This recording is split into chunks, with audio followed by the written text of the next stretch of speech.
Hi friends, मैं हूं आपका फ्रेंड नमीश निगोती एडवोकेट और आप देख रहे हैं मेरा YouTube channel legal advice for everyone.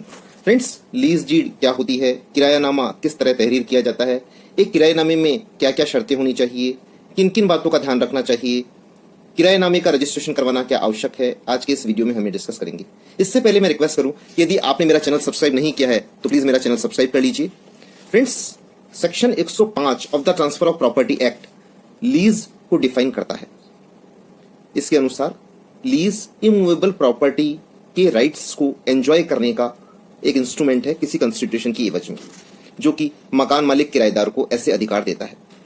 Section 107 of the transfer of property act ये कहता है कि यदि लीज ईयर टू ईयर है या 1 साल से अधिक समय की है या उसमें किराया 1 साल से अधिक अवधि का है तो वो नेसेसरीली रजिस्टर्ड डॉक्यूमेंट से होनी चाहिए। अब क्वेश्चन ये उठता है कि किराएनामे को किस तरह तहरीर किया जाए जिससे कि मकान मालिक और किराएदार दोनों के हितों का प्रोटेक्शन हो सके।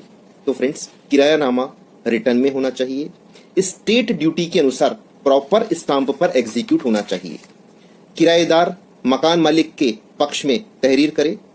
सबसे पहले किराएदार के ओरिजिनल रेजिडेंस का पूरा नाम हो, एड्रेस हो, फिर मकान मालिक का पूरा नाम हो, एड्रेस हो, किस तारीख से किराएदारी शुरू होती है उसका स्पेसिफिक डिस्क्रिप्शन होना चाहिए कि किराएदारी का आरंभ कब हुआ, किराएशुदा परिसर का पूरा विवरण किराएनामे में होना चाहिए, प्रॉपर स्टाम्प ड्यूटी पर किरायानामा एग्जीक्यूट होना चाहिए, मासिक किराए की क्या शर्तें हैं अर्थात किराया कितना है, ये कब दिया जाएगा, किस तारीख को दिया जाएगा, इसका स्पेसिफिक डिस्क्रिप्शन होना चाहिए, फिर कितने समय के लिए वो किरायानामा तहरीर किया जा रहा है इसका भी स्पेसिफिक विवरण होना चाहिए। इसके बाद बिजली और पानी के बिलों क्या किस प्रकार किराएदार अदा करेंगे इसका भी वर्णन किराएनामे में होना चाहिए। किराएशुदा परिसर में किराएदार को हस्तगत करते समय क्या क्या फिटिंग और फिक्सेचर्स लगे गए हैं इसका भी विवरण किराएनामे में लिखना चाहिए। इसके बाद एक क्लॉज आना चाहिए कि किराएदार किराएशुदा परिसर में कोई मटेरियल ऑल्ट्रेशन या सारभूत परिवर्तन या आमूलचूल परिवर्तन नहीं करेगा।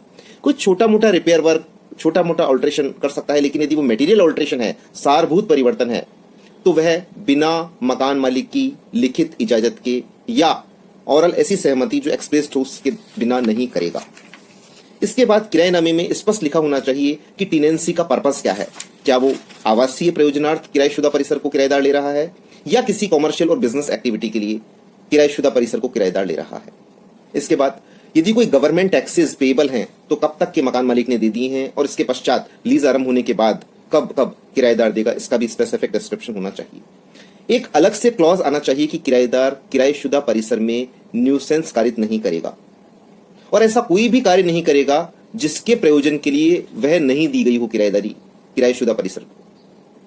इसके पश्चात एक और क्लॉज आना चाहिए कि किराएदार उस किराएशुदा परिसर को किसी को सबलेट नहीं करेगा या उप किराएदारी पर किसी भी अन्य व्यक्ति को नहीं देगा, वह स्वयं के प्रयोजन के लिए कार्य में लेगा। इसके पश्चात किराए को पूरे प्रॉपर स्टाम्प ड्यूटी पर रिटर्न में एग्जीक्यूट करके 2 विटनेसेस के सामने अटेस्ट कराना चाहिए और उसको रजिस्टर्ड करवाना चाहिए। जैसा कि section 160 transfer of property act में कहा है कि यदि ईयर टू ईयर लीज है तो नेसेसरीली रजिस्टर्ड डॉक्यूमेंट है। दोस्तों, मैं आपको एक बात क्लैरिफाई कर दूं कि एक रजिस्टर्ड लीज डीड के या रजिस्टर्ड किराएनामे के मकान मालिक और किराएदार दोनों को ही बहुत फायदे होते हैं और थोड़ी सी फॉर्मेलिटी में ही वो रजिस्टर्ड हो जाता है।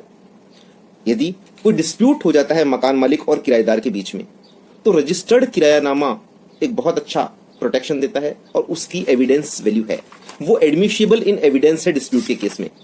ऑनरेबल सुप्रीम कोर्ट ने 29 अगस्त 2016 को एक महत्वपूर्ण निर्णय दिया। केस का नाम है park street properties private limited versus Deepak Kumar Singh and others. इसमें यह कहा गया कि section 160 transfer of property act के अनुसार यदि 1 साल से अधिक की लीज है या किरायानामा है तो अनरजिस्टर्ड लीज डीड या अनरजिस्टर्ड किरायानामा एडमिशिबल इन एविडेंस नहीं है, मतलब उसका कोर्ट में एडमिशिबिलिटी में एविडेंस की वैल्यू नहीं है। इसके बाद एक बड़ा महत्वपूर्ण निर्णय ऑनरेबल सुप्रीम कोर्ट ने दिया 11/9/2019 को। केस का टाइटल है Bajrang Shyam Sundar Agrawal versus central bank of India. इसमें कहा कि यदि ऑरल टेनेंसी है तो उसको सिक्योरिटाइजेशन एक्ट का प्रोटेक्शन नहीं मिलता। इसका मतलब यह है कि मौखिक किराएदारी है तो वह कोर्ट में अपने राइट्स को प्रोटेक्ट नहीं कर सकता है। इसलिए किराएदारी लिखित में हो और रजिस्टर्ड हो तो मकान मालिक और किराएदार दोनों को ही बहुत सुगमता है और इसके पश्चात किराएदार का पुलिस वेरिफिकेशन भी आवश्यक है।